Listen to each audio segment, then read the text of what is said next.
4-5 வருஷத்துக்கு இங்கே பார்த்துருக்குறேன். எங்கள் ஆசிரமத்துக்கு வந்து போயிருக்கிறேன்.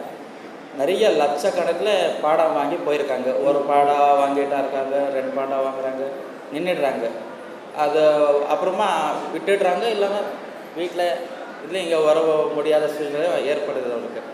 இப்போ அவங்க மறுபடியும் அந்த பாடத்தை ஸ்டார்ட் பண்ணோன்னா மறுபடியும் எந்த மாதிரி ஸ்டெப் எடுக்கணும் நெக்ஸ்ட்டு.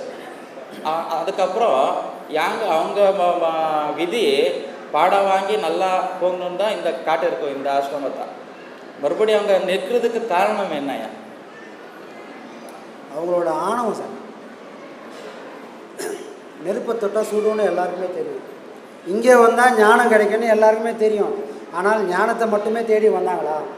அப்போது அவர்கிட்ட இருக்கும்போது அவரோட ஆசீர்வாதம் வாங்கும்போது கூட உள்ளே ஒன்று வச்சு வெளியே செயல் வேறு மாதிரி காட்டிக்கிறாங்க. அதுக்கான விளைவுகள் தான் இப்போ நடந்துருக்குது. உள்ளே ஒரு தான் வெளியும் அதுதான். நின்னவங்க யாரும் தடமாறதுக்கும் வாய்ப்பு இல்லை, தப்பி போகிறதுக்கும் வாய்ப்பு இல்லை. அவங்களோட நோக்கம் எதுக்காக வந்தாங்களோ அது ஒரு நாள் கண்டிப்பாக நடந்தே தீரும்.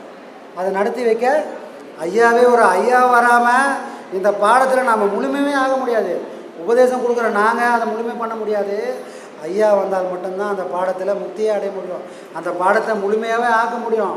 அப்போது அவருக்கு நான் துரோகம் பண்ணக்கூடாதுன்ற ஒரு இது நமக்கு வேணும். இந்த ஆசிரமம் தான் உத்தமம், இவர் தான் நமக்கு உத்தமன்னு முதல்ல காலை எடுத்து வச்ச மாதிரியே கடைசி வரைக்கும் இருக்கணும். அப்போது ஆறு பிரிஞ்சு போகிற மாதிரி எங்கே வேணா போகலாம், எப்படி வேணா போகலான்னு போனால், ஏன்னா இனி வரைக்கும் போயின்னுக்கிறாங்க. ஐயான்னு காலடியில் ஊந்த எல்லாரும் நிறைய பேர் இன்றைக்கி எங்கே இருக்கிறாங்க தெரியாமல் எத்தனையோ ஐயா பின்னாடிலாம் போயின்னுக்கிறாங்க. அதுவும் நமக்கு தெரியும்.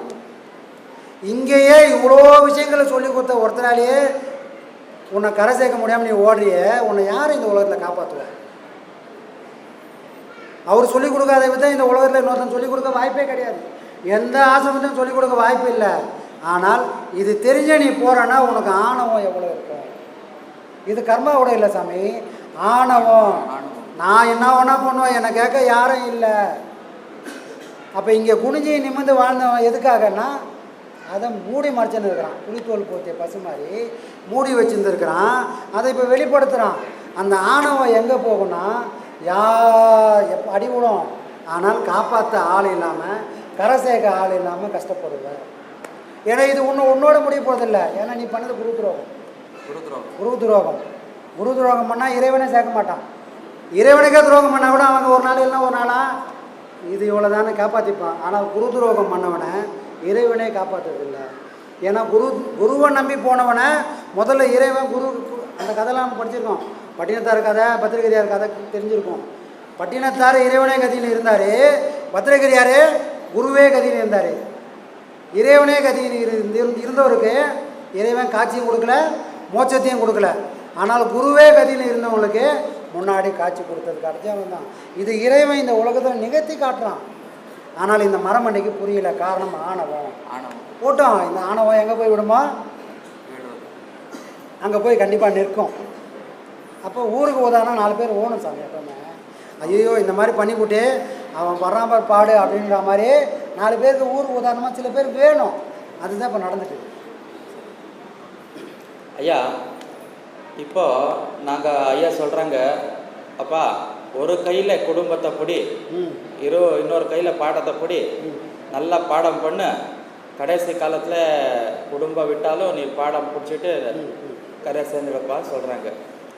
இப்போது ஐயா கல்யாணம் ஆகி ஒரு 50 வருஷம் ஆகிருக்கோயா, நீங்கள் ஒரு கல்யாணம் ஒரு 25 வருஷம் 20 வருஷம் ஆகிருக்கோயா.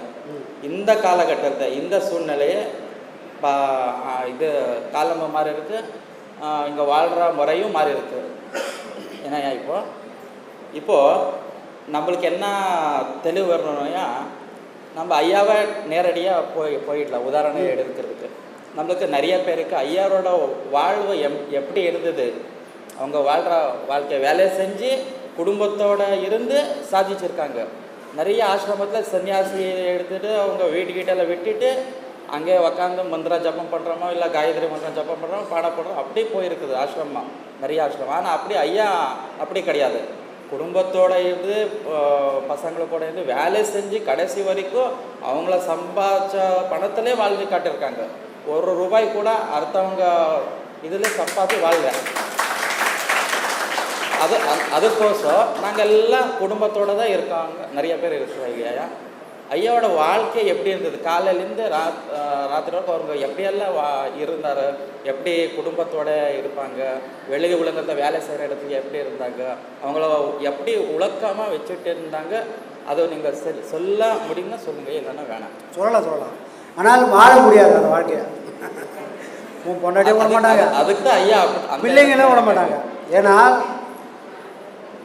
இந்த பிள்ளைங்க அவர்கிட்ட படிக்க வைக்க முடியாத சூழ்நிலை இருக்கும்போதும் அவரை விட்டு எங்கேயும் போகலை.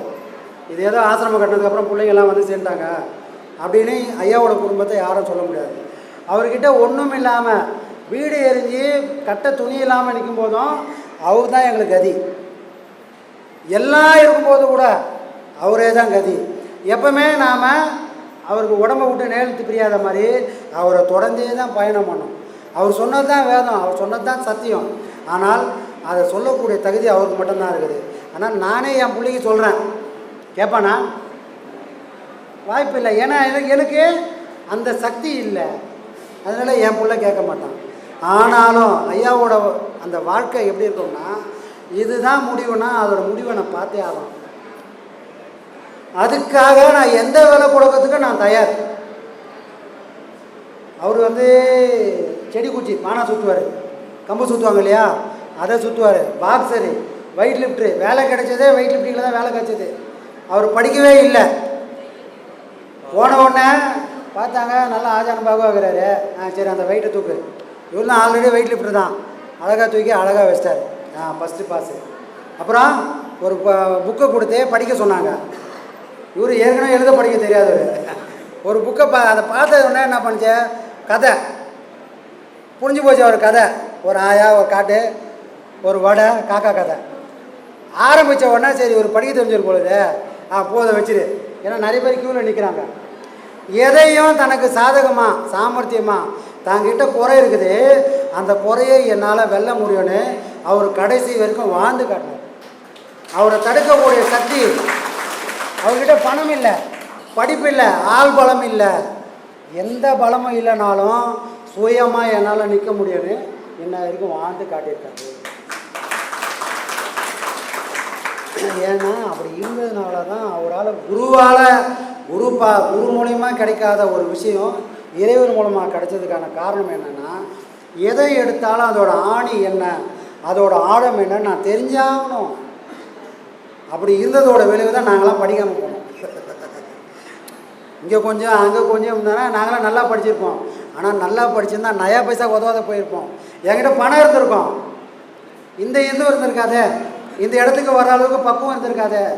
அப்போ காலம் ஐயா என்ன பண்ணுறாரு, வறுமையை கொடுத்தா தான் இது இங்கேயே இருக்கும், வசதியை கொடுத்தா இது தடமாறி எங்கே ஒன்றா போயிடும். அப்போ வறுமையை கொடு, அனுபவிக்கட்டும், சாப்பாட்டுக்கு வழியில் அனுபவிக்கட்டும்.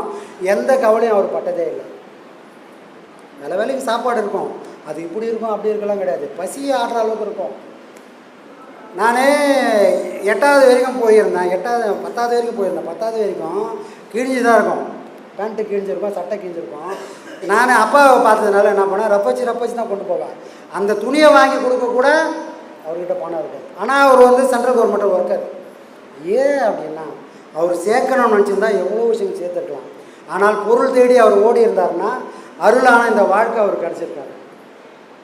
அவர் நினச்சிருந்தா அங்கே அயனாவரத்தில் அவர் சொன்னால் அவரை மீறி செய்யறதுக்கு அங்கே ஒரு சக்தியே கிடையாது. இது ஏழண்டா அப்படின்ட்டா அங்கே எப்பா இது இல்லைப்பான்னு சொல்கிறதுக்கு ஆள் கிடையாது. அவர் வச்சது தான் சட்டம். அவ்வளோ பெரிய விஷயம் இருந்தாலும் எல்லாத்தையும் தூக்கி போட்டு பொருள் இன்றைக்கி இருக்கும், நாளைக்கு போயிடும். இறைவனோட அருள் மட்டும்தான் சாஸ்வதன்னு. எவ்வளோ சம்பாதிச்சாரும் தெரியாது, எவ்வளோ செலவு பண்ணாரும் தெரியாது. அவ்வளோத்தையும் இறைச்சிட்டு ஞானம் மட்டும்தான் நோக்கணும். இந்த வாழ்க்கை வாழ்ந்ததுனால தான் நாங்கள் வறுமையில் இருந்தாலும் நாங்களும் அவர் கூடவே இருக்கோம். வேறு மாதிரி பொருள் தேடி போயிருந்தா நானும் பொருள் தேடி போயிருப்பேன். ஆனால் எனக்கு உதாரணமாக அவர் ஆகவே இல்லை. நீ எவ்வளோ வேணால் சம்பாதிக்கலாம், எவ்வளோ வேணால் செலவு பண்ணலாம், அது எதுவுமே உன்னை காப்பாற்றாது. உன்னை காப்பாற்றது இறைவனும் அவனை பற்றி ஞானம் மட்டும்தான். எல்லாம் போகண்டா, இது உன்னை விடாதுரா அப்படின்னு அதுக்கு உதாரணமாக நான் தான் இருக்கிறேன்னு. என்னை விட்டு செல்வம் போச்சு, படிப்பு இல்லை, எல்லாம் இல்லை, என்னை இறைவன் கை விடலை அப்படின்னு அவருக்கு உதாரணமாக வாழ்ந்து காட்டி இப்போ நமக்கெல்லாம் வாழ்க்கை இருக்கார். இந்த உதாரணத்தில் நாம் இருக்கணும். நான் பொண்ணை விட வேணாம், பொண்டாட்டி விட வேணாம், மனைவி மக்களை விட வேணாம், சேர்த்து பணம் எல்லாம் ஒரு நாளைக்கு செலவஞ்சு போட எல்லாம் போகும்பா. இறைவனை மட்டும் உங்கள் மனசுலேருந்து விட்டுடாமல் நீங்கள் நின்னீங்கன்னா அது ஐயாவோட வாழ்க்கையில் ஒரு வாழ்க்கை, ஒரு பகுதி. அந்த ஒரு பகுதி உங்களை கட்டாயமாக உதவும். அவரை மாதிரி எல்லாராலையும் வாழ்த்துக்கு வாய்ப்பு இல்லை. ஆனால் இந்த ஒரு சாப்டர் மட்டும் எடுத்துட்டிங்கன்னா இதுதான் வாழ்க்கைன்னு முடிவு பண்ணிட்டான். அந்த முடிவு எனக்கு தெரிஞ்சே ஆகணும். அது தெரியாமல் நான் சாகவே மாட்டேன்னு நான் முடிவு பண்ணிட்டால் அதுக்கான விடிவு கண்டிப்பாக கிடைக்கும். புரியுதுங்களா? இந்த ஒரு விஷயத்தில் நீங்கள் ஐயாவை ஃபாலோ பண்ணி ஆகணும். ஃபாலோ பண்ணால் மட்டும்தான் ஞானமே கிடைக்கும். புரியுதுங்களா? இதுதான் சார்.